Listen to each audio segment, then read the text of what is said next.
Express view on Global Climate Risk Index.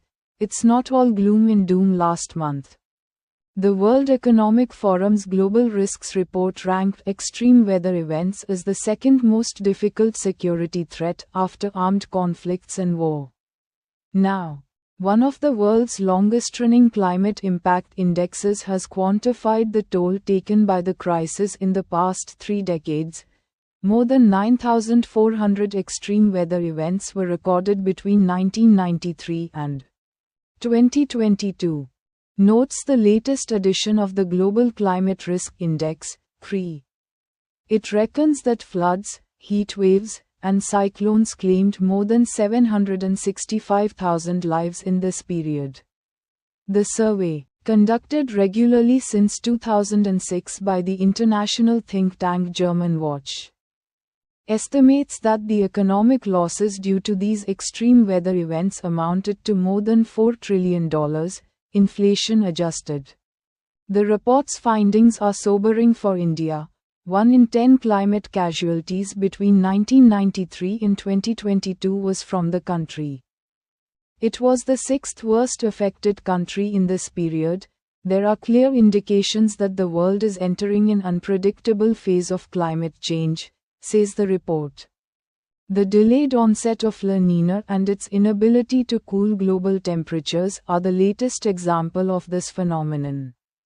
Last month was the warmest January globally, with the world recording an average surface temperature of 13.23 degrees Celsius, 1.75 degrees Celsius above the pre-industrial levels. While all parts of the world are vulnerable to weather vagaries, the report sounds a note of warning to policymakers in the hotter regions of the world, where heatwave impacts are felt most acutely. Climate change makes early heat in India and Pakistan 30 times more likely, the GCRI points out. It lists the subcontinental neighbors amongst the top 9 heatwave-prone countries. The picture painted in the GCRI is, however, not uniformly grim.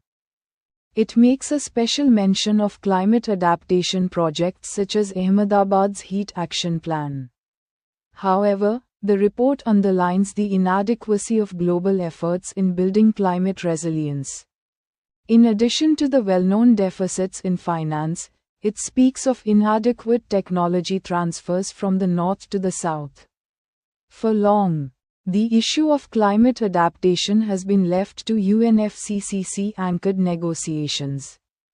Building safeguards against floods, droughts, cyclones and heatwaves also requires engagement at other fora, at the G20, or between neighboring countries, for instance. The intensification of the climate crisis makes such cooperation imperative. Practice exercise.